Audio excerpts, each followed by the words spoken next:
La noticia tiene varios tonos. A continuación, matices.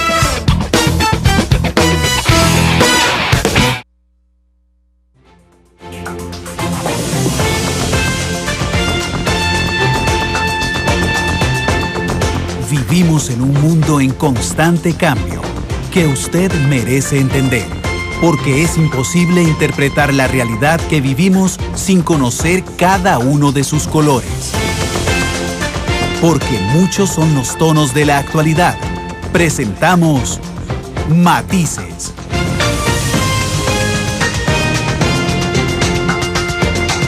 Una producción de Noticias Monumental.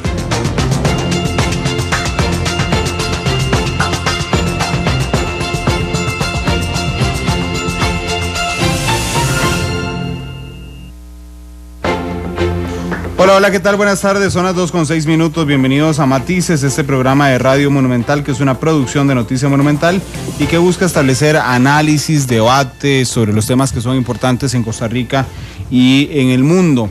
Hoy tendremos un tema internacional, como siempre intentamos dedicar un día a la semana a analizar tema internacional, y hoy va a ser precisamente el tema de Boko Haram, el grupo terrorista que ha tomado tanta fuerza. ¿Por qué ha tomado tanta fuerza Boko Haram? Será el tema de fondo del programa de hoy. Por supuesto, hay muchas noticias.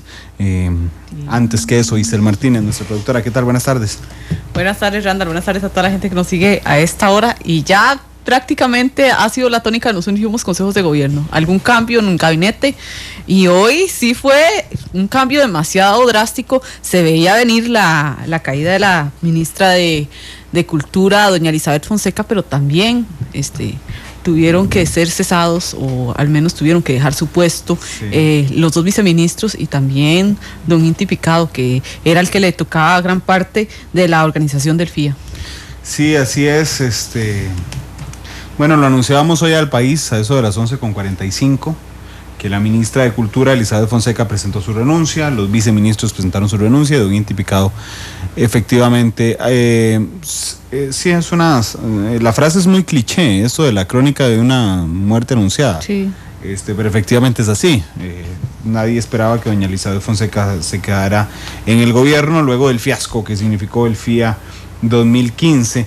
Ahora lo que habrá que analizar es la forma, ¿verdad? Vamos a ver, yo creo, y lo puedo decir aquí en Matices, que no es un noticiero, yo creo que el presidente le dejó a la ministra una salida elegante. Sí, y hoy era la interpelación. Claro, y la ministra de salvar la interpelación. Sí, completamente. Ahí hay un juego político claramente, dice la gente del gobierno que jamás buscaron que no fuera interpelada, sino que el presidente se va mañana para Estados Unidos. Pero en la práctica, bueno, la ministra logró no ser interpelada en el plenario legislativo, que va a ser un proceso muy duro esta tarde. Liberación Nacional estaba planeando desde la mañana toda una estrategia para abordar la interpelación de la ministra, Isabel. Sí, pero igual era la mejor opción que tenía el gobierno. Si igual ya se iba a ir doña Elizabeth Fonseca, ¿para qué someter a un funcionario a una interpelación?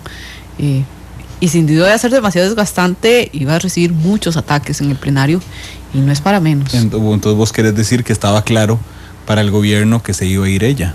Sí. Sí. Sí. Desde días antes el presidente lo había considerado. Yo creo firmemente que el presidente lo había considerado. Que no sepan manejar bien su crisis y no tomen decisiones a tiempo no quiere decir que no lo hayan pensado. Ok. Bueno, de hecho, dice el presidente Solís que aunque habrá los cambios en cultura, se mantienen las direcciones. Sí. Los diputados, por su parte, todos las fracciones aplauden la salida de doña Elizabeth Fonseca.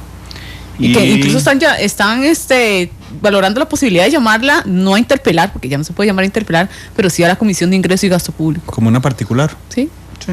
Lo que pasa es que no tiene el peso político de que lo interpele siendo ministra. Sí, eso sí. Completamente. Bueno, hoy de hecho tenemos una entrada diferente, porque vamos no solo a hablar de lo que pasa con Boko Haram, que será el tema de fondo, sino antes vamos a hablar muy rápidamente de una, bueno, vamos a ir a la pausa y les damos la sorpresa de que vamos a hablar en los primeros minutos, que es de un tema muy interesante, y después volvemos al tema de fondo, que es Boko Haram. Hoy está con nosotros don Álvaro Ramos, ahorita más tarde nos va a ayudar con el análisis. Vamos a hacer una pausa, son las 2 de la tarde con 10 minutos, vamos a la primera pausa, regresamos con Matices. La actualidad, sus tonos, sus contrastes. Esto es Matices.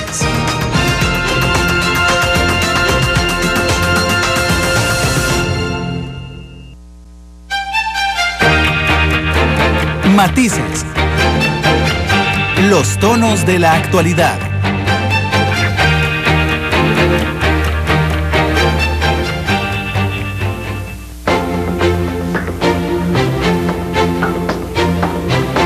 Dos de la tarde con 14 minutos, estamos en Matices. Les decíamos que hoy vamos a hablar de fondo de un tema internacional que es Boko Haram, el grupo terrorista que ha sembrado el terror en África y en algunas otras zonas, no solo en África, pero bueno, vamos a hablar hoy de ese tema de fondo, pero vamos a abrir antes con un tema que es muy interesante, y son marcas, las grandes marcas de Costa Rica. Top Brands es en inglés, y está con nosotros don Marcelo Burman, él es presidente y CEO de el grupo Cerca, que es precisamente quienes por primera vez en Costa Rica hacen la publicación del libro de las grandes marcas en Costa Rica, pero ya lo habían hecho en Centroamérica y en el Caribe. Don Marcelo, ¿qué tal? Buenas tardes.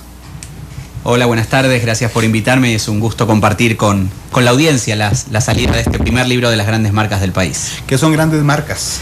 Para nosotros, grandes marcas son aquellas que, y eso es el proceso que hacemos para la selección, que le llegan al corazón al consumidor costarricense, que tienen una presencia importante en las decisiones que toma el consumidor costarricense cuando tiene que elegir por una marca u otra. Claro. Esto es un proceso que se hace a nivel mundial, es una licencia que está en más de 80 países del mundo y que tiene una misma metodología en todos los países donde se desarrolla, que es a través de la selección de un consejo asesor de marcas, gente de empresas de medios de comunicación, de publicidad, de mercadeo, y que califican a las marcas de acuerdo a estos parámetros de posicionamiento, de relación afectiva con las marcas, y no en cuanto a precio, share de mercado, participación de mercado, calidad de producto, nada que ver con eso. Claro. Y en base a esas calificaciones llegamos a las 300 marcas, que poco menos de 300 marcas que merecen el distintivo de Top Brands en el país.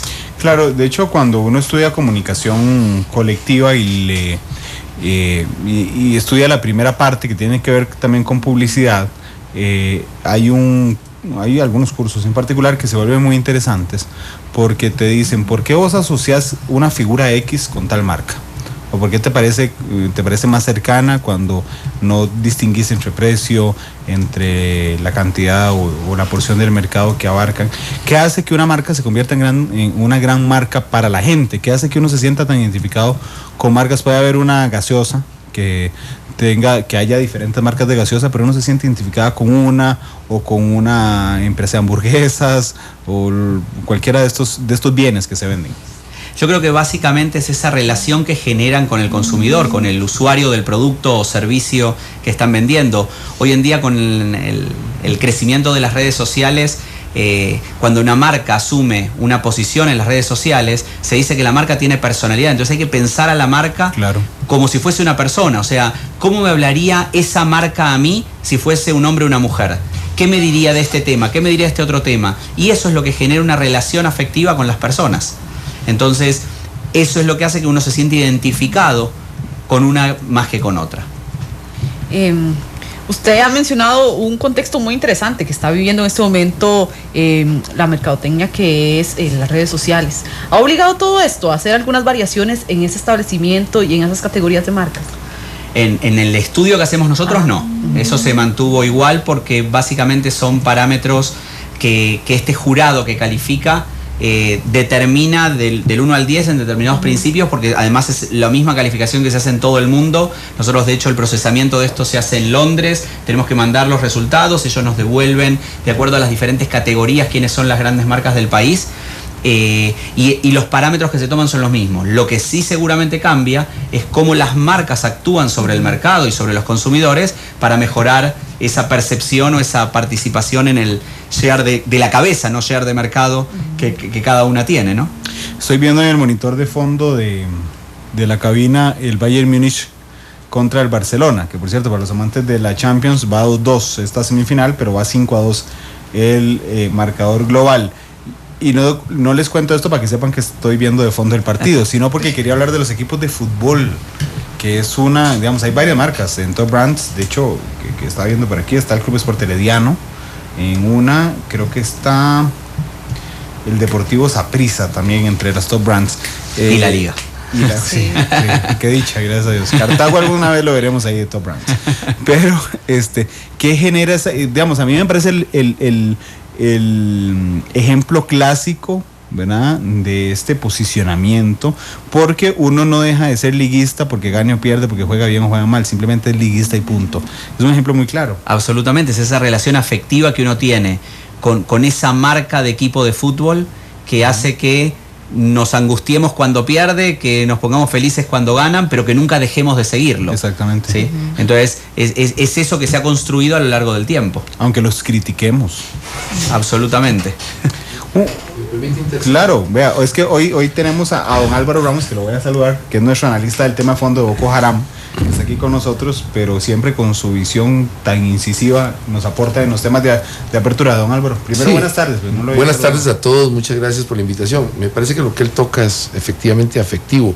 Hay un elemento en el análisis que estoy seguro está en la composición de la fórmula para llegar a esto, que es lo que llaman los técnicos el top of mind, que es, creo que es el primer elemento, cuando yo le digo lo que usted acaba de decir. El primer elemento en esta discusión técnica es el top of mind, que yo le digo a usted, gaseosa, e instantáneamente se le viene a la cabeza, en inglés, lamento tener que usar la palabra en inglés, pero es que tengo encima de la cabeza inmediatamente en la discusión.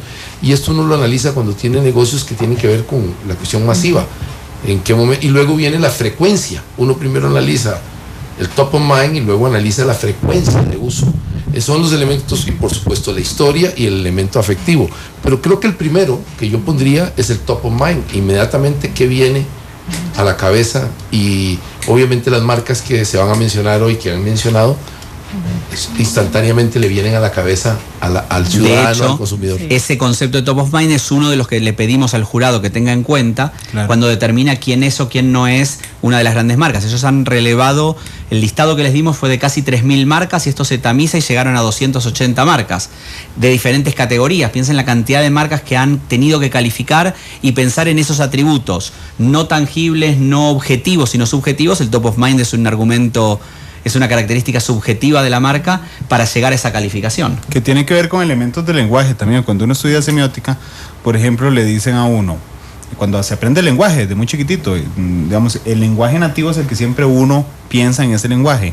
Si yo aprendí español primero, pues siempre voy a pensar en ese lenguaje. Español. Cuando alguien me dice árbol, yo hago una imagen de un árbol en mi mente. Digamos, desde la primera infancia hasta el día que me muera, me imaginaré lo mismo cuando digo, bueno, no lo mismo, porque eso era lo que iba a decir. Uno puede modificar, digamos, esa imagen que va generando conforme a la edad, pero es dificilísimo. Y cuando las marcas logran posicionarse, ahí ya nadie las baja prácticamente, a Marcelo. Y ahí es cuando se le dice incluso a un producto el nombre de la marca y se queda. Ese es el posicionamiento. Exactamente. Que se busca hacer. Sí, se convierten en el genérico prácticamente. Claro. Haciendo algo con lo que vamos a hacer dentro de un rato, el análisis de Boko Haram, el tema de las religiones probablemente sean unos top brands. La religión debe ser el primero de los top brands que debemos haber tenido en la historia civilizada. Es muy probable. Sí. Los elementos teológicos, los elementos de cosmogonía histórica probablemente sean los primeros. La gente se identificó y no cambia, cuesta mucho el cambio. Y si cambia es muy moderado el cambio desde la perspectiva de la marca. Exactamente. La marca permanece, la marca de la religión en la cuestión humana, en el comportamiento. Sí, cambiarán algunos matices, pero no cambia la marca de fondo. La emoción hacia la marca. Exactamente. Bueno, voy a poner un ejemplo de una marca que no paga publicidad aquí, así es que lo estoy haciendo libremente, pero se me ocurre claramente. Cuando uno dice salsa Lizano, digamos, puede ser cualquier, que en realidad es salsa inglesa, en realidad puede comprar cualquier salsa inglesa en la pulpería, que lo que a uno lo mandaba la mamá a comprar chiquitillo era salsa Lizano, no importa la marca, si era Lizano o si era otra marca, pero la salsa inglesa se convirtió en salsa Lizano. Es que esos son los valores afectivos que tiene esa marca con el consumidor, entonces ya uno sabe de qué está hablando. Un ejemplo que teníamos hace algunos días con la marca Cepol, recuerda que todo el mundo empezó a participar en redes sociales y empezaba incluso a hablar de cepolear. Sí, que generan palabras con base en la marca. Ajá, sí. Sí, es muy interesante. Ustedes hacen la publicación. Exactamente. ¿De qué les sirve a las marcas? Digo que ya son top brands, pero ¿de qué les sirve? A ver, la publicación que hacemos con el lanzamiento de este libro, que es un libro tipo coffee table book, tapa dura, de mucha calidad, es poder perdurar en el tiempo con el desarrollo de la marca. Este modelo de libro es el mismo que se hace en esos 80 y pico de países que les comentaba. Y lo que se hace con las marcas que deciden participar en ese libro es que hablan de su historia, de sus productos, de su desarrollo, de cómo se convirtieron en esa top brands para el consumidor local. Entonces es un documento de colección y a las marcas les sirve porque en definitiva es como se está vendiendo la marca, o sea, diciendo, bueno, yo a tal punto soy líder en el país que estoy en el libro de las grandes marcas, y es una forma de mostrarse. Obviamente cada marca después lo utiliza esto de acuerdo a su estrategia comercial, claro, pero es una forma de vender al país también. Por eso, de hecho, obviamente no es no porque ha sido votada como gran marca, pero empezamos con Esencial Costa Rica, que es el momento que estamos comunicando la marca país, exactamente, porque creemos que a través de las marcas que están relacionadas afectivamente con los consumidores, también es como se vende un país. De hecho, don Marcelo, estamos en televisión también porque vamos en repetición a las 2. Voy a pedirle a los compañeros de Canal 2 si pueden enfocar el libro que anda don Marcelo. Nada más ustedes me dicen cuál cámara, creo que es la 3, la que está aquí con nosotros en la cabina. Ahí está. Ahí está el libro. Es de tapa dura, es un libro de colección, claramente nos contaba don Marcelo. Que dice Top Brands, y ahí está abriendo. Bueno, ahí están los colegas de Extra, no importa. Ahí ponemos otras marcas, ¿sí? No quiero poner a ninguna en particular, pero el formato con el que cada marca se expresa a través del libro es el mismo y es un formato internacional, con lo cual, bueno, las marcas que están aquí pasan a integrar ese mundo de marcas que están a lo largo del mundo, a lo largo de la redundancia, en el libro de las grandes marcas de cada país. De hecho, sé que no está en la publicación, pero Central de Radios, digo, o sea, yo haciendo de pavo real aquí, Central de Radios es una de las top brands en Costa Rica. Exactamente, Central de Radios en la categoría de medios de comunicación ha sido elegida por este jurado como una de las grandes marcas del país, por la relación que Central de Radios tiene con quienes ahora nos están escuchando, justamente. Claro, es una relación afectiva muy fuerte. Exactamente. Bueno, don Marcelo, le agradezco mucho. Al contrario, gracias por invitarme, contarles que esto se va a estar presentando simplemente en el Auditorio Nacional este jueves a las 6 de la tarde. En el Museo de los Niños. En el Museo de los Niños. Nacional, sí. Y ahí vamos a estar presentando el primer libro de las grandes marcas del país. Esperamos dentro de aquí 2 o 3 años hacer el volumen 2 y ver cómo evolucionaron estas marcas y qué nuevas se incorporan a este grupo. Y es que es un material de colección, de verdad. Absolutamente. En países, nosotros ya en República Dominicana, en Guatemala, ya tenemos 3 volúmenes hechos, cada 3 años más o menos lo hacemos. Entonces es interesante ver la evolución de las marcas, quiénes entran, quiénes salen y qué cosas nuevas tienen para contarnos las marcas que repiten. Claro, así como guardamos los comerciales viejos, y después de unos años es interesantísimo escucharlos o verlos, pues ahí está el material de colección. Exactamente. Marcelo, muchas gracias, suerte en todo. Muchas gracias por la invitación. Son las 2:26 de la tarde, vamos a ir a la pausa comercial, regresamos con el tema de fondo hoy. Boko Haram es el tema que vamos a analizar con don Álvaro Ramos. La actualidad, sus tonos, sus contrastes. Esto es Matices.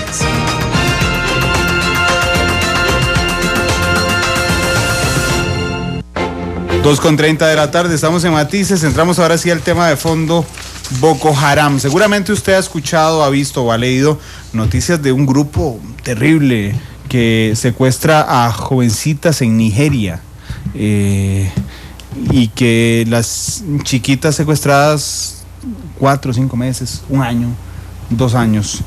Don Álvaro, ¿qué es Boko Haram? Bueno, muchas gracias de nuevo. Bueno, Boko Haram tiene 2 acepciones en términos de lo que ellos quieren posicionarse como marca. Exactamente, quieren la primera claramente es una acepción un poquito rara, que es toda educación occidental es mala, toda educación debe prohibirse. Haram es algo prohibido, algo no permitido, debe no permitirse. En otras palabras, promueven abiertamente, en forma clara, como programa político, que nadie se eduque bajo los parámetros que llamamos nosotros de educación occidental, que básicamente es la dominante en el mundo, y en particular a las mujeres. En particular tienen una aversión a ver a sus mujeres o las mujeres del área en la que ellos tienen influencia educadas bajo esos parámetros. Por eso notamos un ataque constante y muy duro hacia la área escolar, escuelas, colegios, donde las personas se están educando, por supuesto, en una educación de estilo occidental. Claro. La otra acepción, que creo es la que tiene el nombre largo de ellos en el idioma que realmente original nigeriano, el dialecto nigeriano, es el grupo que lleva el mensaje verdadero del profeta Mahoma a la tierra nigeriana, digámoslo así. Pero esa prácticamente no la han estado usando, esa marca, y se han concentrado en el odio hacia Occidente. Es un grupo que se autodefine como yihadista duro, es un grupo que se autodefine como islamista duro, cuya meta principal es la creación y establecimiento de un califato, como mínimo en las áreas de mayoría musulmana de ese gran país gigantesco que es Nigeria, y algunos países que tienen una frontera continua, como Chad, Camerún, para poner dos ejemplos. Crear un califato en el cual la norma legal, la norma constitucional sea la Sharia, es decir, la ley original que viene de la tradición islámica, que viene de tiempos de la creación del mundo islámico, que esa ley rija como la ley civil, penal y constitucional de ese supuesto Estado. Aprendiendo, ¿qué es la yihad? Porque usted dice, es un grupo yihadista duro. Bueno, es interesante porque yihad tiene también dos connotaciones en el mundo musulmán. Los musulmanes, que son la inmensa mayoría, que son moderados, que ejercen su religión, que la profesan, que la practican como personas civilizadas, como personas creyentes, es una lucha continua de superación de sí mismo, vencer las cosas que en la vida lo hacen a uno ser menos buena persona y más bien pelear por ser mejor persona. No tiene ninguna connotación ni mala ni violenta, pero los grupos más fanáticos que vienen en realidad desde los años 30, finales de los 30, pero que se puso muy fuerte el término en la guerra de Afganistán, cuando grupos definitivamente musulmanes fuertes enfrentaron con el apoyo de Occidente, con el apoyo de todas las naciones árabes, prácticamente con el apoyo de todo el mundo, a los soviéticos, a la invasión soviética. Los yihadistas se convirtieron en los mujahidines, es decir, los guerreros sagrados que peleaban contra la invasión soviética. Soviéticos quería decir no solo invasores occidentales, sino ateos. Sí, había toda una connotación importante ahí, de toda índole. Religiosa, política, una tradición vieja del imperio de los zares, que también atacaba, quería apoderarse, compitiendo con el imperio británico en esa zona del mundo, lo que se llamó el gran juego, así se llamó esa lucha enorme de imperios en esa zona del mundo, en los stands.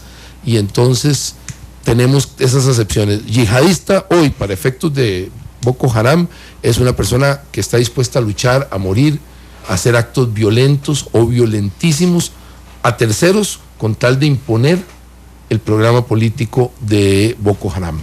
¿Gisela? Siempre es muy importante entender ese contexto, porque la realidad en Nigeria y en estos países donde ha logrado acaparar Boko Haram es muy diferente a la realidad costarricense, a la realidad occidental. ¿Cómo es que surge este grupo y en qué contexto, don Álvaro? Sí, qué dicha que usted lo trae, Giselle, me parece muy apropiado para que el público entienda el contexto de Nigeria. Nigeria es un país muy importante en todos los sentidos. Bueno, en primer lugar, no existía como tal, como Nigeria, como nación en tiempos antiguos. Es cierto que es una nación que tiene más o menos de estar habitada esa misma zona como 11.000 años, más o menos, 2000 antes de Cristo. Lógico, porque África es el continente donde primero la humanidad se empezó a expandir hasta llegar a nosotros. Pero en el caso de ahí, más o menos hace unos 11.000 años empezó a poblarse y ha visto el desarrollo de imperios locales, la llegada de los musulmanes a través de los bereberes, etcétera. Todo esto lo ha visto, pero la Nigeria como la concebimos hoy moderna es una creación del Imperio Británico. Primero fue un protectorado a finales del siglo XIX.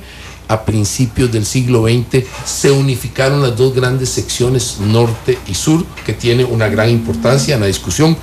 Un norte más influenciado por la fe musulmana, el sur más influenciado por la fe cristiana. Esto hace que sea una confederación o una federación muy compleja. ¿Siempre se llamó Nigeria? No se llamó, tuvo otros nombres y imperios. Nigeria es un nombre que inventó la esposa de uno de los gobernadores británicos a finales del siglo XIX. Es el invento de una señora, el nombre, pero el nombre pegó y entonces siempre tuvo la característica, como fue una amalgama de regiones, los británicos le empezaron a dar cierto nivel de federalismo. Parece un poco raro que hablemos de eso, pero los británicos comprendieron que un territorio tan grande, y aquí viene el primer elemento geográfico, de 900 y tantos mil kilómetros cuadrados, más o menos el tamaño de Venezuela, para que tengamos una idea, pero que tiene 165, 163 millones de habitantes. Siempre en estos países africanos los números exactos son difíciles, pero es un país enorme, gigantesco, es uno de los grandes países del mundo en todos los sentidos. Tiene riquezas minerales, pero tiene una gran capacidad energética, es uno de los grandes productores de petróleo y exportadores. Tiene características como que una de sus ciudades, que por cierto no es la capital, Lagos, la capital es Abuja. Lagos es una de las grandísimas ciudades del mundo y llegará a ser, en el año 2050, va a luchar por ser una de las 3 más grandes del mundo. Es decir, tiene un desarrollo demográfico, por supuesto, desordenadísimo, con todos los faltantes de tercer mundo, ¿verdad? Los nigerianos también, hay que recordar que en tiempos modernos se han hecho famosos los grupos criminales en Nigeria por ser estafadores a nivel internacional. Creo que no hay nadie que no haya recibido alguna carta de un grupo que le dicen que participe en algún esquema, que por supuesto el que va a ser estafado es la persona que recibe la carta. Y la otra característica es que desde la independencia, a principios de los 60s, que se independiza como nación del dominio británico, que esa independencia empieza precisamente en 1960, con una culminación en el 63 de la definición de Estado federal, etcétera. Tenemos entonces que en Nigeria cae en momentos de elecciones más o menos regulares, en el cambio de gobierno es más o menos regular, como la que acabamos de ver en el transcurso del año, y una gran mayoría del tiempo de golpes militares en los que el ejército tiene una gran preponderancia.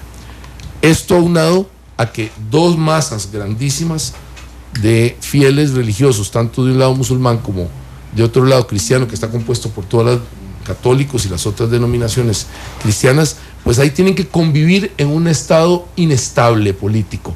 Y siempre la lucha es quién detente el poder de los dos, quién tiene un poquito más de influencia, porque son prácticamente parejos. Los musulmanes tienen más o menos el 51% y el resto tiene el 49%.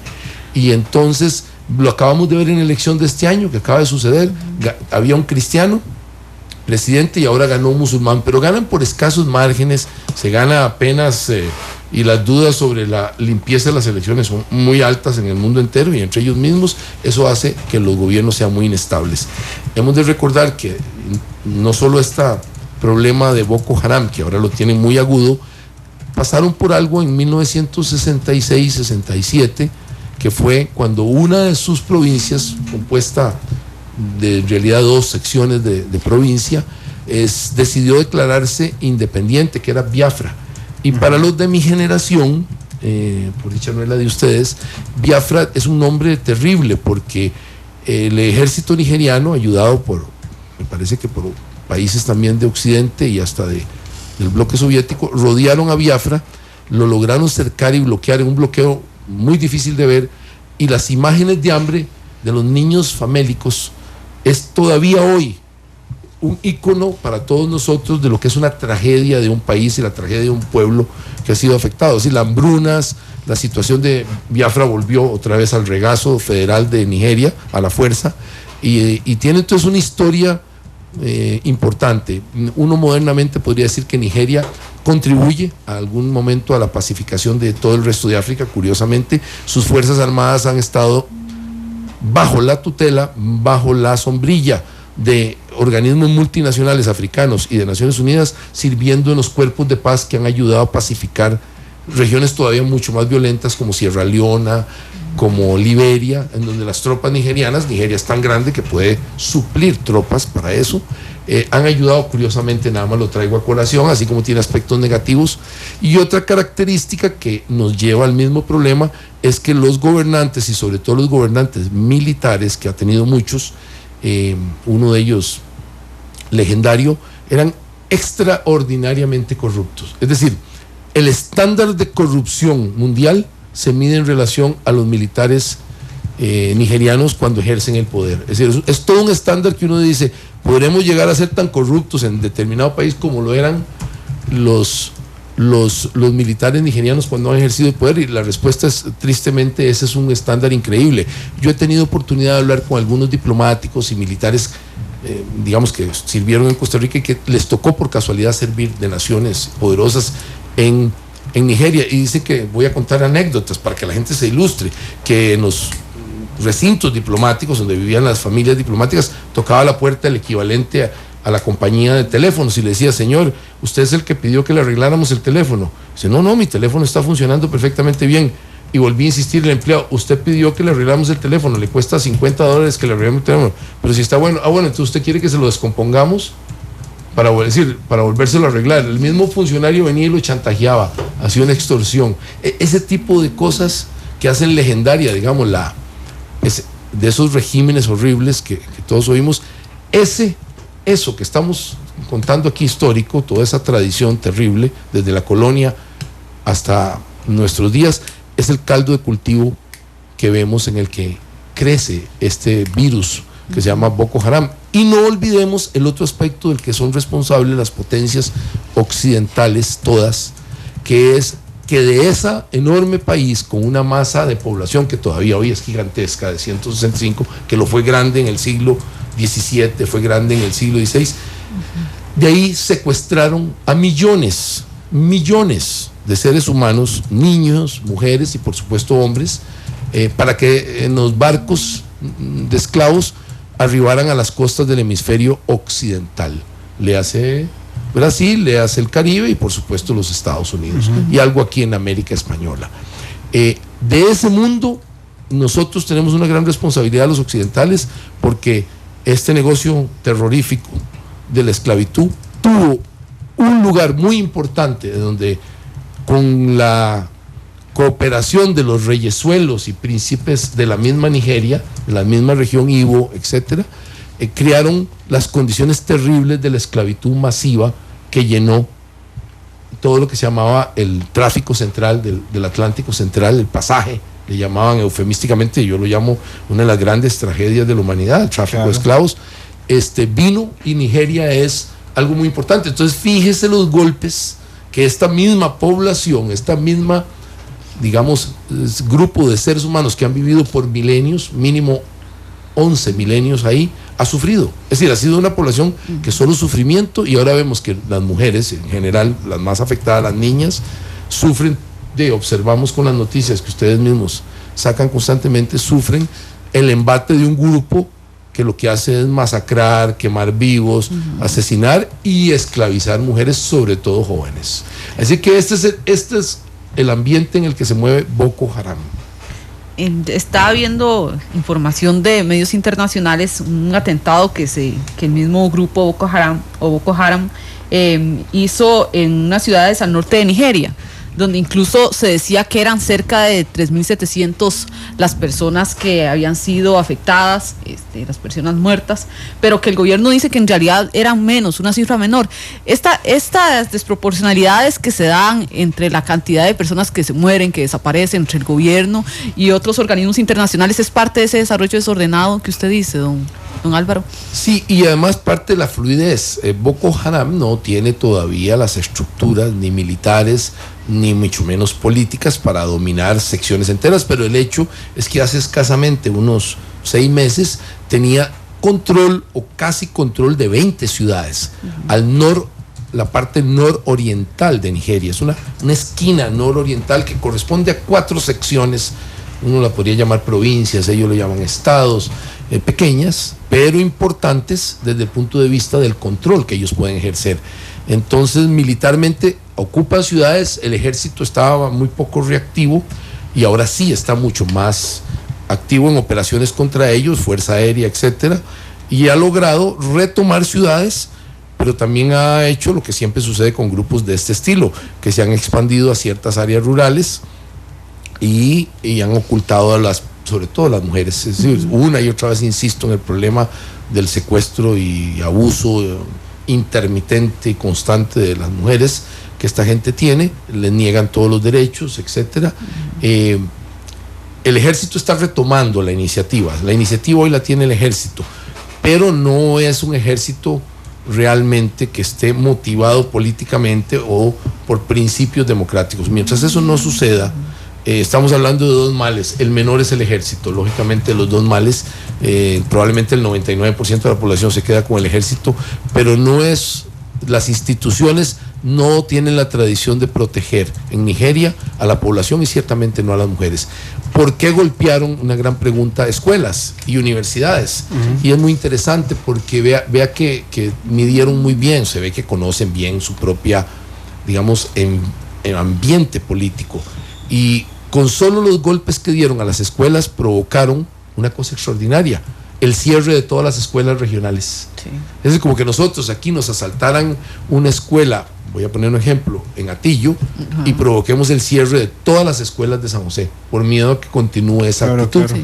Lograron, no es el acto terrorista, sino el acto político a un estado del tamaño de Nigeria, 165 millones de habitantes, un estado federal grande, productor de petróleo, con un ejército grande, suficiente para lidiar, lograron con golpes de muy escaso valor para ellos, de muy poco costo, diría yo, lograron paralizar algo que les interesa mucho: imponer su criterio político, que es que las mujeres no se deben educar y que deben ser, digamos, esclavizadas, y hablan de venderlas, etcétera. No hablan, lo hacen, ¿verdad? Lo hacen, y sí. Una cosa terrible que se han empezado a dar cuenta es que ahora que se han rescatado algunas a través de las operaciones del ejército, una gran mayoría están embarazadas. Sí. Esto ha sido lo más terrible, ¿verdad? Que muchachitas extraordinariamente jóvenes se encuentran embarazadas y con un defecto adicional. Se les ha hecho un estudio de si tienen enfermedades, lógico, ¿verdad? Un estudio totalmente lógico, y efectivamente han salido con múltiples enfermedades de transmisión sexual, entre ellas en África lamentablemente hay una expansión grande del SIDA, y en este caso ha sucedido. Por ende, es muy dañina la operación de ellos, y podemos hablar ahorita más tal vez sobre sus relaciones internacionales, que probablemente sea el punto, digamos, que nos interese más. Claro, pero sobre todo yo pensé que le había oído mal, pero no, 165 millones de habitantes. Sí, es una exageración, ¿no? Creo que es el país séptimo en el mundo, y para que usted se forme una idea, es más grande como población que Rusia, y Rusia es un país importantísimo. Bueno, Nigeria tiene más población que Rusia, para ponerlo aquí en toda su dimensión. Vea la importancia que tiene. Entonces, es un país que puede variar todo el equilibrio de África, sí. ¿Por qué puede variar todo el equilibrio de África? Si usted lo ve en el mapa, está en el puro centro de África y tiene fronteras, le pasa a las de Brasil, muy parecido, y están en un área como si uno se fija en los meridianos, muy parecidos, paralelos, es decir, están muy parecidos en el meridiano de paralelo, lo uno hace con Brasil, y tienen una posición muy parecida, tienen unas fronteras comunes. Si se desestabiliza Nigeria, se desestabiliza media África fácilmente, ¿verdad? Y controlar un país del tamaño de Nigeria, con la población de Nigeria, con la variedad, para que ustedes se formen una idea, y nuestro público, tienen 521 lenguas o dialectos. Imagínense un país con 521 formas de hablar, de las cuales las 3 principales troncos de lengua de toda África están ahí presentes. Es decir, aparte de los 3 principales lenguas originales de África, tienen 521. Estamos hablando de otro nivel completamente de país. Si ese país se desestabiliza, claro que eso es lo que quiere Boko Haram, lograrían una desestabilización en toda África, y por ende lograrían apoderarse de una parte muy importante de África, y Occidente perdería una gran influencia. ¿Qué es lo que quieren técnicamente? Vamos al principio técnico político, que es borrar. Este es el concepto que también maneja ISIS, del cual ellos se han proclamado aliados incondicionales. Borrar los vestigios del sistema colonial. Esto quiere decir borrar las fronteras coloniales. En el caso de ISIS logró borrar las fronteras claramente de Siria y de Irak.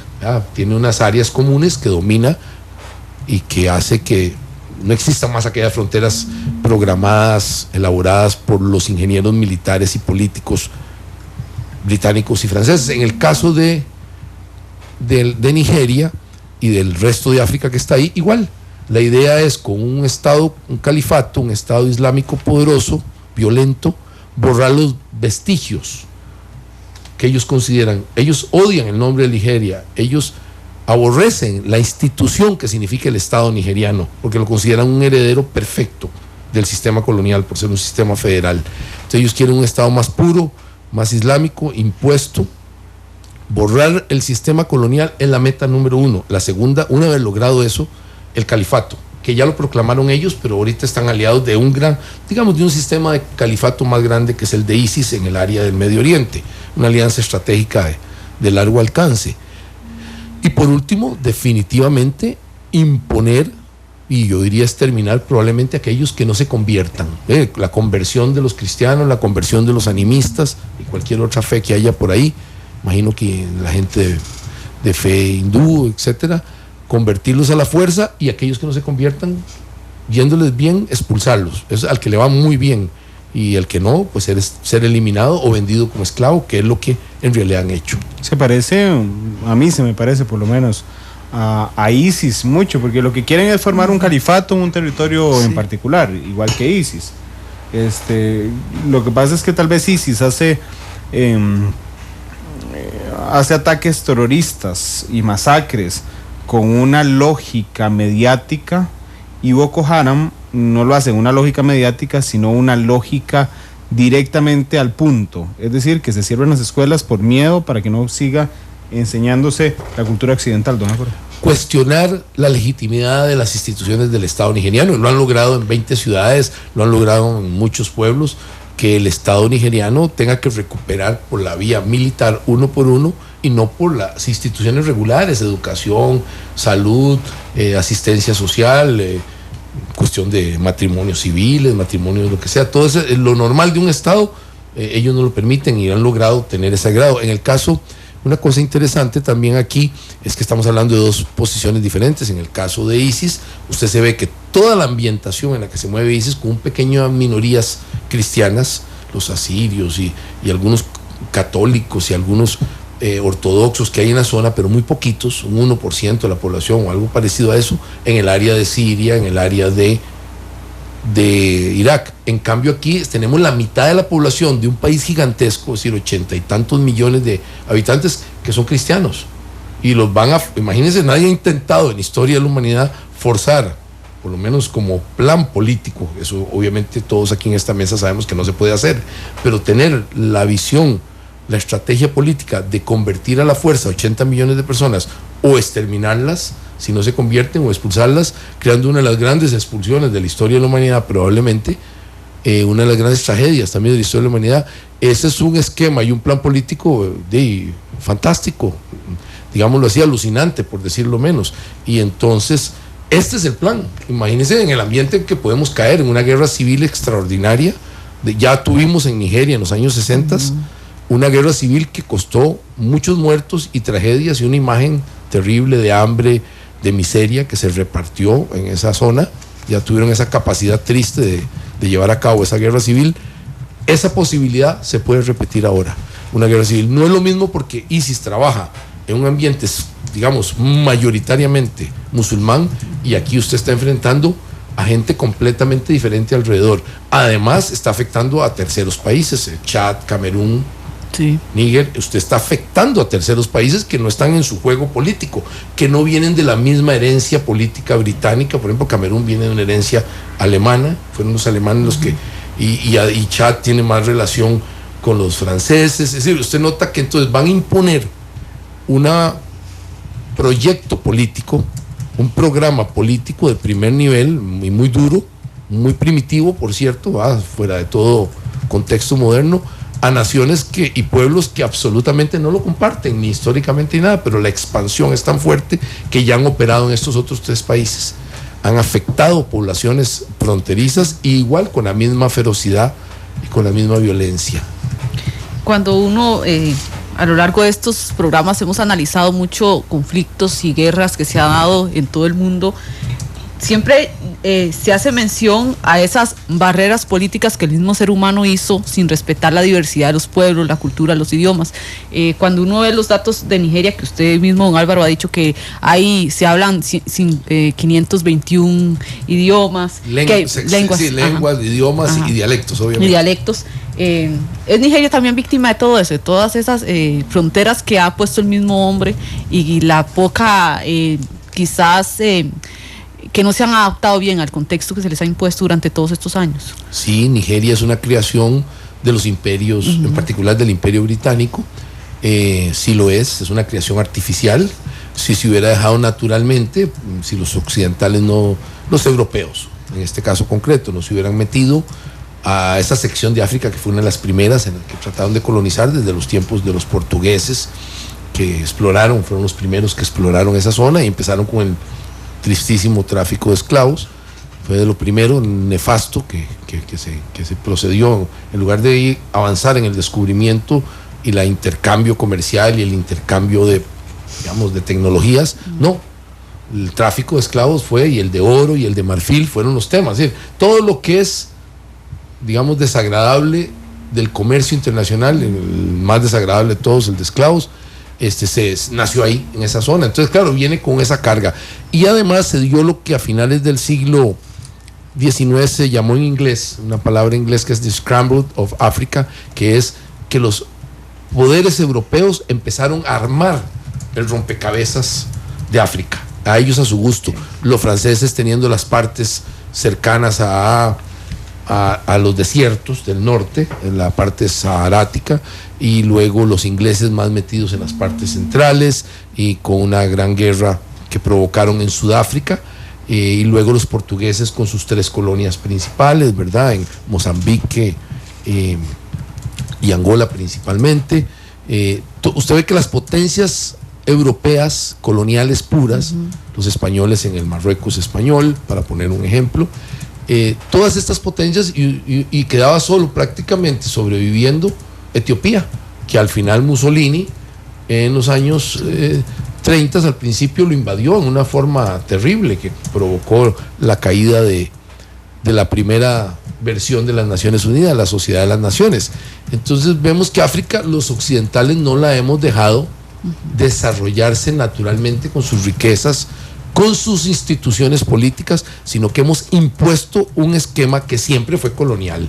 Y por cierto que ayer o antier, uno de los líderes africanos, el presidente Zuma, presidente constitucional de Sudáfrica, dijo lo que le pasa a los europeos, que siempre nos tratan, estamos hablando de una nación muy importante, Sudáfrica, sin duda la potencia económica de todo el continente, digo, ¿qué le pasa a los líderes y a los occidentales que los siguen tratando como lacayos? Esas son las palabras de hace escasamente 2 días del presidente Zuma de Sudáfrica. Entonces, vemos que todavía nos ven así, sí, tenemos esa connotación, y otros países grandes como Congo, ¿verdad? La famosa guerra del Congo belga, en los 60s también, y la guerra de Angola, en la que Sudáfrica estuvo muy metida, los occidentales. Siempre los intereses occidentales han provocado, junto con los intereses locales de los africanos, guerras. En este caso, también, porque claro, Boko Haram agarra como excusa las relaciones que tiene el Estado nigeriano, sus exportaciones, sí, su intercambio cultural, su intercambio como excusa para declarar la guerra al Estado nigeriano y a la pobre población. Una y otra vez la pobre población de Nigeria, sobre todo esas secciones del país nororientales, está sufriendo ese embate. Don Álvaro, geográficamente Nigeria es más o menos 20 veces Costa Rica, es comparado a Venezuela, son 934 kilómetros cuadrados. 934.000 kilómetros cuadrados. ¿Cómo ayuda? Vamos a ver, uno no entiende cómo se agarran a 200 niñas si no aparecen por ningún lado, nadie sabe dónde están, fotos satelitales y todo eso. ¿Cómo la geografía ayuda a Boko Haram en sus intenciones de dar esos golpes tan masivos? Es bastante comprensible. Primero, que esto está en la esquina nororiental, si vemos el mapa, que es bastante, digamos, regular de Nigeria, si uno lo puede decir de alguna manera, comparado a otros países de África que son más horizontales en su extensión, etcétera. Nigeria es bastante más regular. Y esto está en la esquina nororiental. Así, está en una de las últimas esquinas hacia el centro del continente.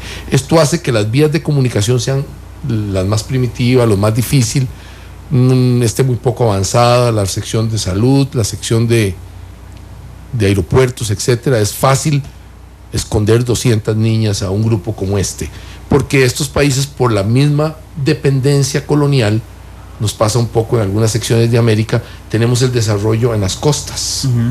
Vea, el desarrollo grande está para las exportaciones de los grandes productos de materias primas, no hablemos de la esclavitud, que también era en las costas, pero en el caso de la materia prima, todos los ferrocarriles ya más modernos, las carreteras, las grandes ciudades se encuentran cercanas, ya sea a las partes fluviales de los grandes ríos del centro de África, ciertamente no del norte, que ahí tenemos el desierto del Sahara, con la excepción del Nilo y Egipto, y estratégicamente los occidentales creamos las franjas comerciales en el área del Atlántico. Estamos hablando del caso de Nigeria, no tiene obviamente salida al Índico, y entonces en este caso es fácil para un grupo como este definitivamente secuestrar y tener grandes cantidades de personas ocultas en áreas. Hay que decir que las áreas más lluviosas, que llamaríamos más parecidas como nuestra costa atlántica,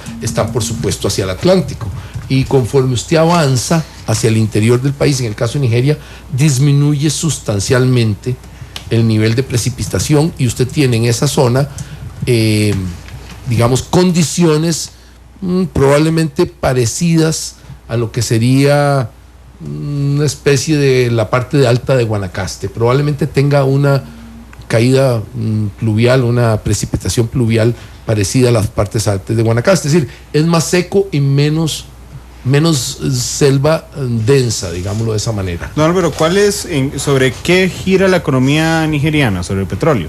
Al petróleo y algunos otros productos es decir, es una economía que suple al mundo industrializado. ¿Pero es solo hacia adentro o es hacia afuera? ¿Nigeria es exportador de petróleo? Nigeria es un exportador grande de petróleo ya de tiempo desde mucho antes. Cuando usted usa la frase, que a mí me llama mucho la atención, que intenta desestabilizar el sistema político y las instituciones políticas de Nigeria, no pasan los intereses no para ganarse, digamos, el crudo, sino para atacar directamente, digamos, las fuentes de crudo, que es lo que permite al Estado nigeriano sostenerse.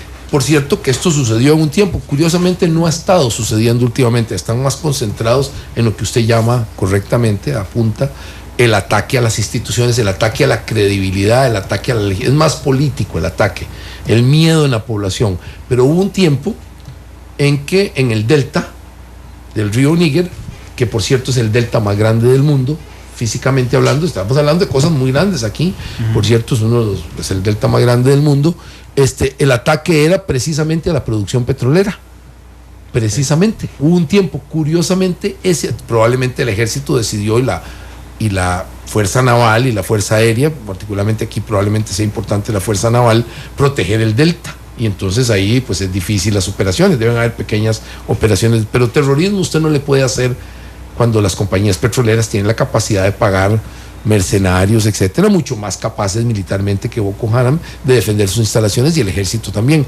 Entonces el sufrimiento se traslada a poblaciones totalmente indefensas en el interior del país, que no tienen ninguna capacidad de defenderse de semejante salvajismo. Claro. Y además, cuando ustedes recientemente quemaron vivos a 45 personas, ¿verdad? Sí, copiando, no sé quién copia a quién, si a ISIS o ISIS copia, o los dos se copian, o copiaron a alguien más salvaje que ellos en el pasado, que acaban de quemar 45 personas. Eso es, usted lo que está es metiéndole terror en el corazón de toda la población y demostrando que las autoridades no lo protegen, que es exactamente lo que ellos quieren.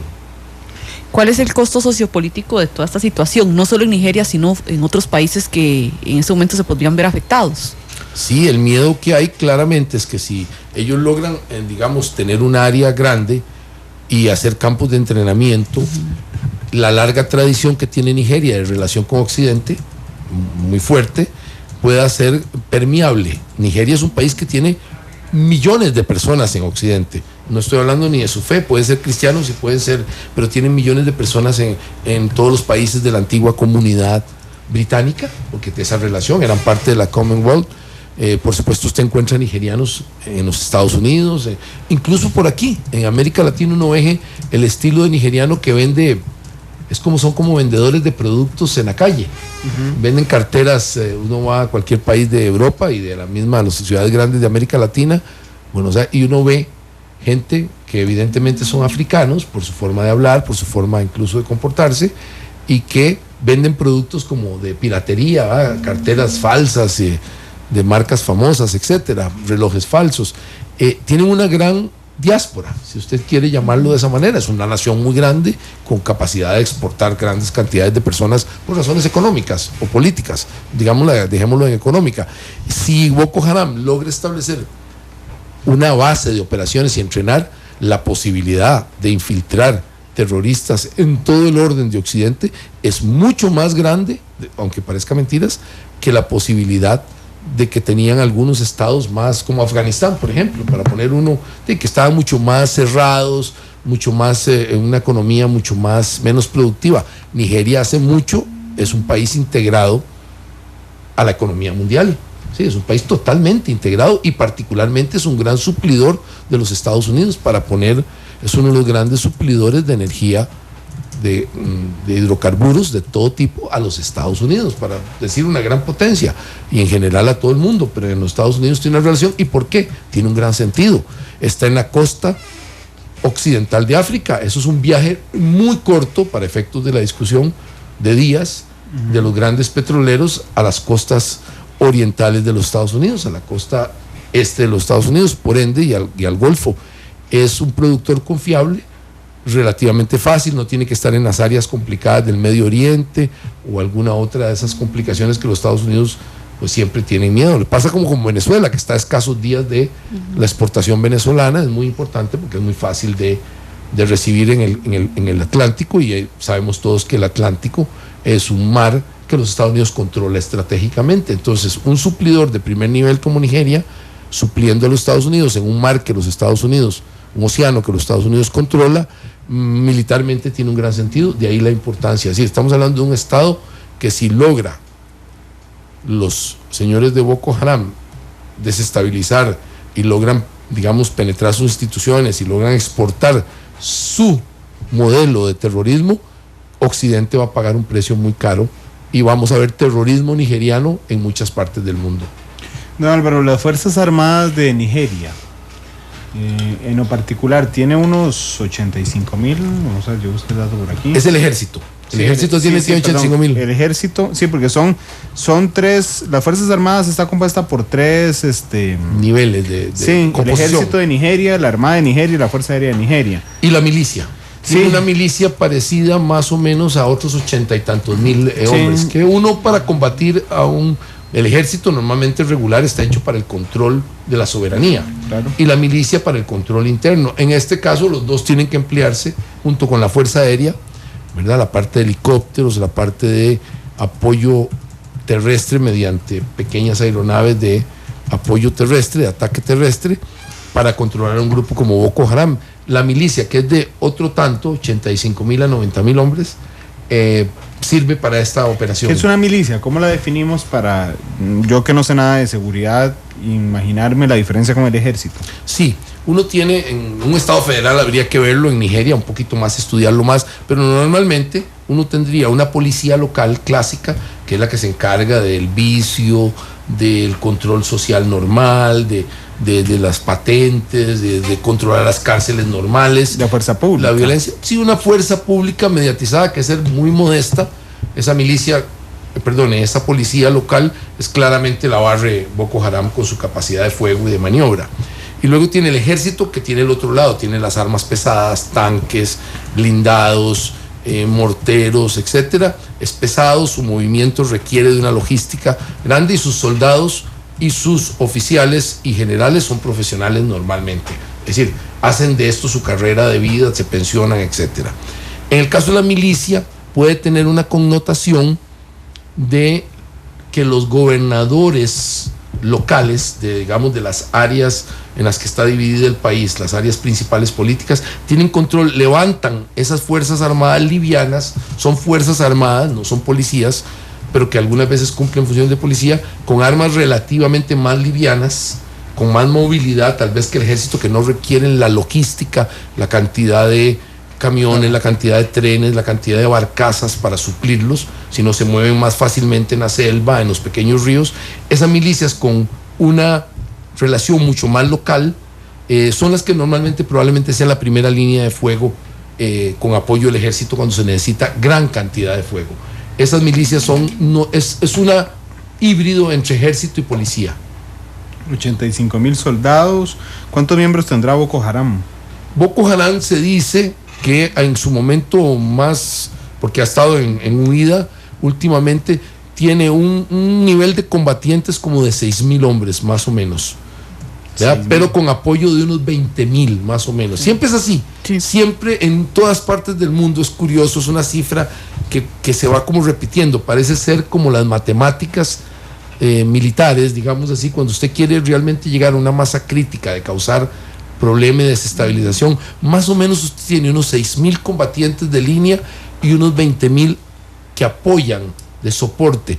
Esa misma ecuación se daba en Sudamérica en el caso de las FARC. Usted analiza los números de las FARC y verá que más o menos en el transcurso de toda la historia se parecen mucho. Es bastante interesante. Bueno, estamos hablando de países grandes. Colombia, un país muy grande. En el caso de Nigeria, un país muy grande. Bueno, Costa Rica no se requerirían esos números, con muchísimo menos usted causaría un gran problema de desestabilización. Pero en países de este calibre, con la tradición, con ejércitos, pareciera que la fórmula anda entre 6,000 y 10,000 verdaderos combatientes, con un apoyo entre 20 y 30,000 hombres y mujeres que apoyan, digamos, logísticamente. Es más o menos la misma tesis que se maneja en ISIS, en las áreas en que ellos militarmente están operando en Irak y en Siria. Más o menos son los números que manejan ellos.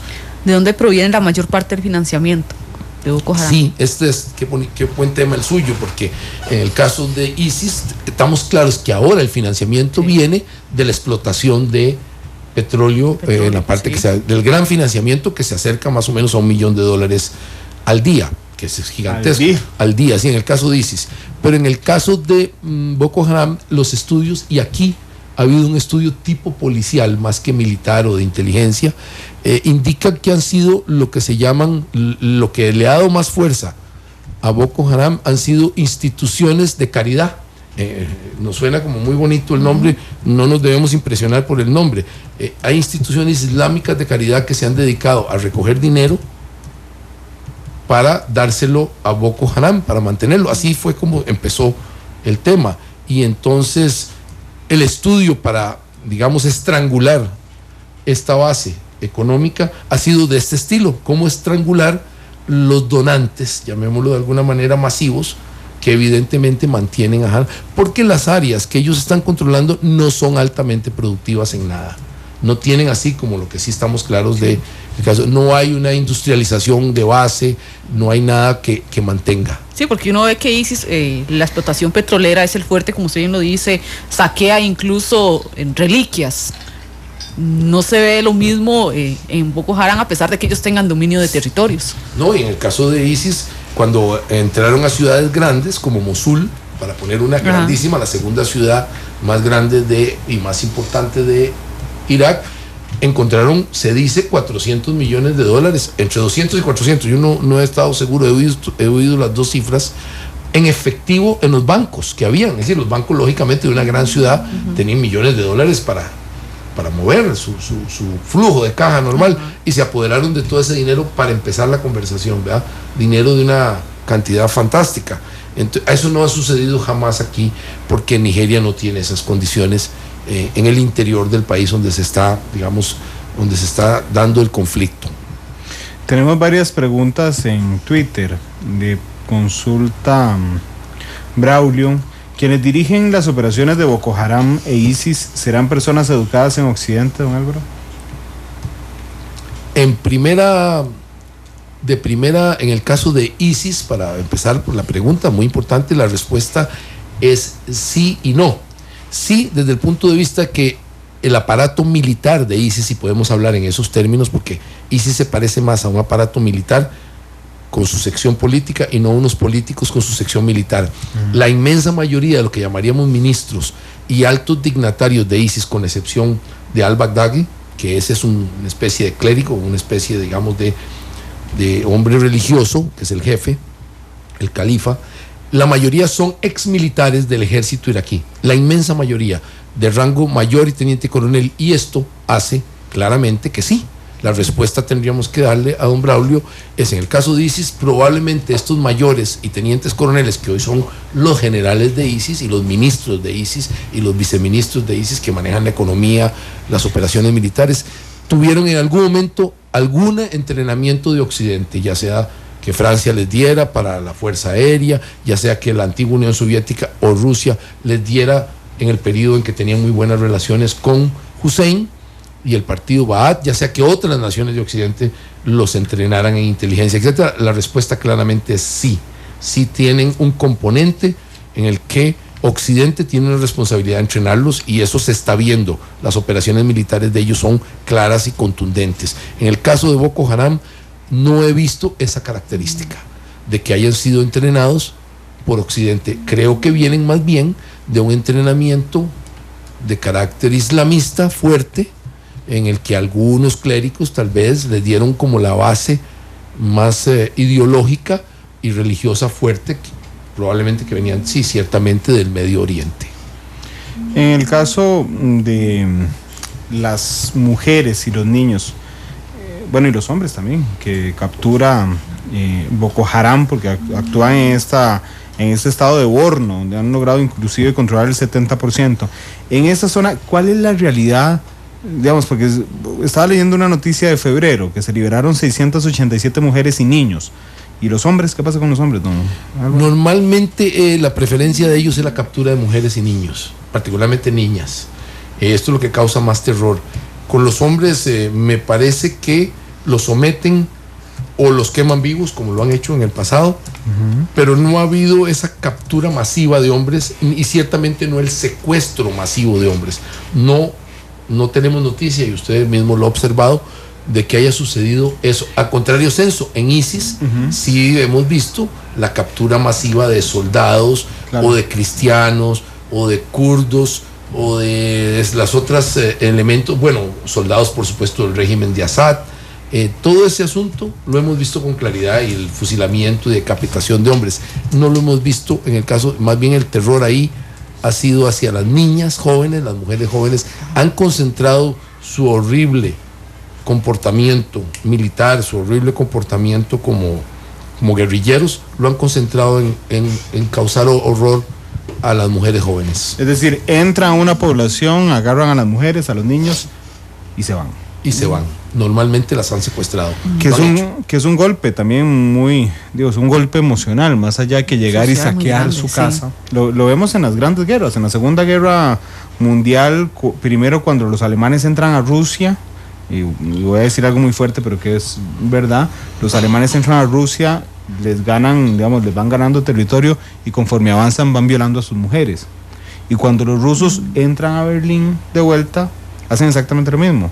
Derrotan al régimen de Hitler, pero van ganando territorios hasta llegar a la Cancillería alemana, y conforme avanzan violan a sus mujeres, porque es botín de guerra.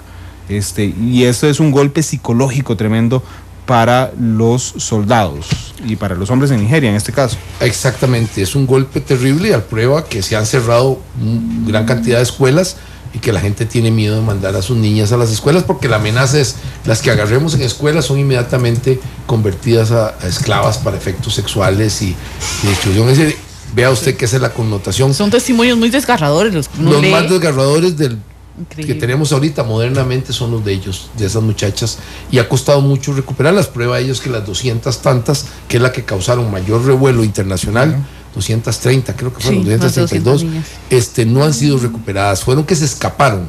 De lo que se sabe es porque algunas muchachitas lograron escaparse, pero la realidad es que no han sido recuperadas. Esta es la realidad. Sí. Es parece a veces como si fueran objetivos diferentes, porque uno ve que ISIS secuestra personas para pedir altas sumas de dinero por rescate, incluso para tener un peso mediático más grande con las decapitaciones que ha hecho a periodistas, pero Boko Haram no hace lo mismo. No, es que el nacimiento es completamente diferente, ¿verdad?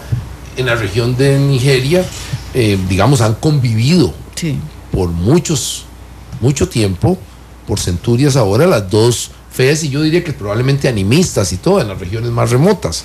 Hay una convivencia natural. El Estado es un Estado federal que acepta diferentes posiciones, acepta, digamos que en zonas históricas, la Sharia se aplicaba de hecho, no se aplicaba como norma legal, pero de hecho se aplicaba para la vida civil, la vida comunitaria se aplicaba en las partes en que había mayoría musulmana. Aquí no.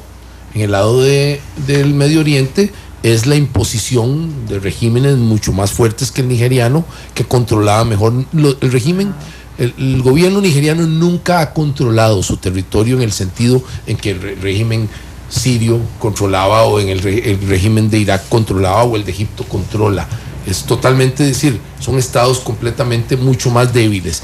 La institucionalidad africana, en el caso de Nigeria, es mucho más débil que la institucionalidad de los árabes o de los iraníes. Claro. En el caso de los persas es mucho más fuerte. Son estados mucho más antiguos y más... El papel de los vecinos, porque Nigeria limita con Camerún, limita con Níger y limita con Chad. Sí. Digo, yo estaría Chad y Níger particularmente, digamos que están limítrofes a la zona que controla Boko Haram. ¿Cuál es el poderío que tiene para retener en la frontera? Porque no es solo que ellos quieran eliminar la educación occidental en Nigeria, sino en el mundo. Sí, han logrado, tengo que reconocer, y usted lo puede ver en los últimos tiempos, que estos países, sus fuerzas armadas han logrado contener los avances de Boko Haram, y obviamente, ciertamente no han puesto al país, a cada uno de estos países en peligro. Las fuerzas armadas han actuado duro, han actuado sin contemplaciones, y como no tiene una base histórica, Boko Haram no viene de, digamos, las etnias clásicas con el idioma común que hablan esas etnias locales, tienen que invadir, es como invadir un estado exógeno para ellos, un lugar, solo invadirlo por una cuestión de internacionalizar el conflicto.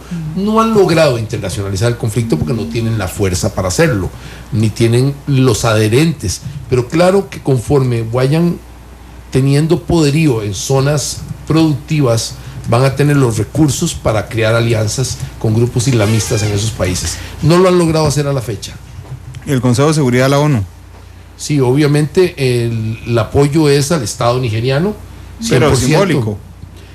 Probablemente va a haber ayuda de Sudáfrica, que siempre ha ayudado a Nigeria, probablemente Egipto, que tiene buenas relaciones en África, que es obviamente de los ejércitos más poderosos, junto con el de Sudáfrica, va a aportar todo su conocimiento en la lucha contra los islamistas para apoyar, y ciertamente los Estados Unidos en este momento está apoyando, y Europa, así es que probablemente Rusia también apoya, y China, porque a los dos estados, al ruso y al chino, no les conviene en absoluto que en África crezca un Estado islámico del cual ellos mismos primero se verían con relaciones pésimas, ¿verdad? Porque naturalmente son enemigos.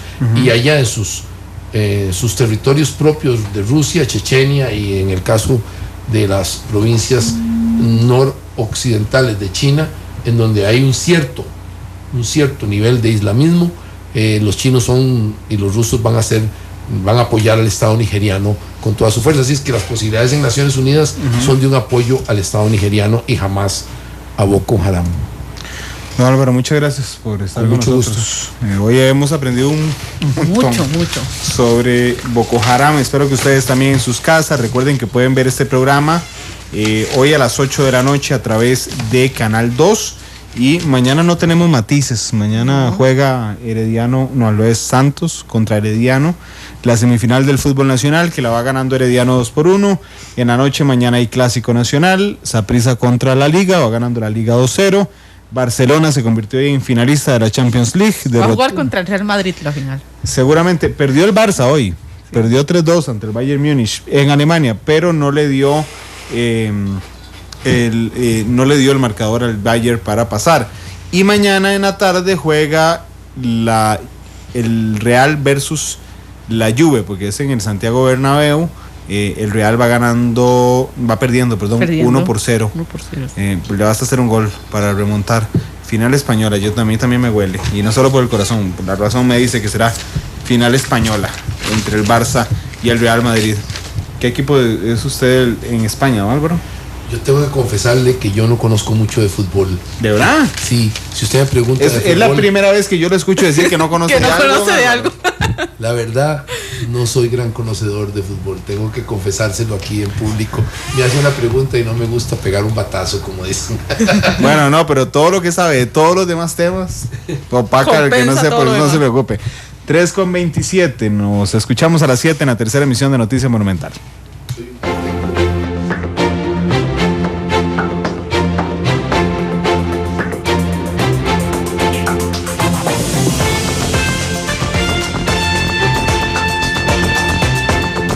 Vivimos en un mundo en constante cambio que usted merece entender, porque es imposible interpretar la realidad que vivimos sin conocer cada uno de sus colores. Porque muchos son los tonos de la actualidad.